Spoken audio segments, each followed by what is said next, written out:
కేంద్ర మంత్రి పీయూష్ గోయల్ నేతృత్వంలో అమెరికా ప్రతినిధులతో ద్వైపాక్షిక వాణిజ్య ఒప్పందంపై చర్చలు జరపనున్నారు.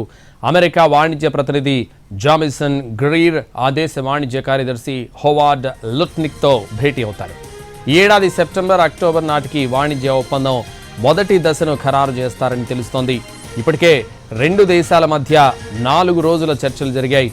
ఈ చర్చలను ముందుకు తీసుకెళ్లడానికి 90 రోజుల టారిఫ్ బ్రేక్ విండోను సద్వినియోగం చేసుకోవాలని లక్ష్యంగా పెట్టుకున్నారు. భారత్పై అదనంగా విధించిన 26% సుంకాలను జూలై 9 వరకు అమెరికా నిలిపివేసింది.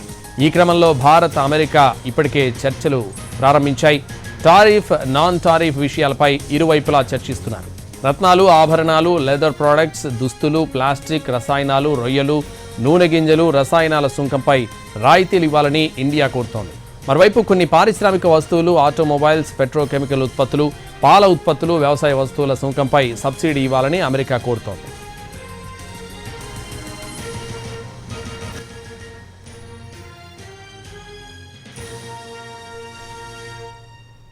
కేంద్ర మంత్రి పీయూష్ గోయల్ నేతృత్వంలో అమెరికా ప్రతినిధులతో ద్వైపాక్షిక వాణిజ్య ఒప్పందంపై చర్చలు జరపనున్నారు. అమెరికా వాణిజ్య ప్రతినిధి జామిసన్ గ్రీర్ ఆ దేశ వాణిజ్య కార్యదర్శి హోవార్డ్ లుట్నిక్తో భేటీ అవుతారు. ఈ ఏడాది సెప్టెంబర్, అక్టోబర్ నాటికి వాణిజ్య ఒప్పందం మొదటి దశను ఖరారు చేస్తారని తెలుస్తోంది. ఇప్పటికే రెండు దేశాల మధ్య 4 రోజుల చర్చలు జరిగాయి. ఈ చర్చలను ముందుకు తీసుకెళ్లడానికి 90 రోజుల టారిఫ్ బ్రేక్ విండోను సద్వినియోగం చేసుకోవాలని లక్ష్యంగా పెట్టుకున్నారు. భారత్పై అదనంగా విధించిన 26% సుంకాలను జూలై 9 వరకు అమెరికా నిలిపివేసింది. ఈ క్రమంలో భారత్, అమెరికా ఇప్పటికే చర్చలను ప్రారంభించాయి.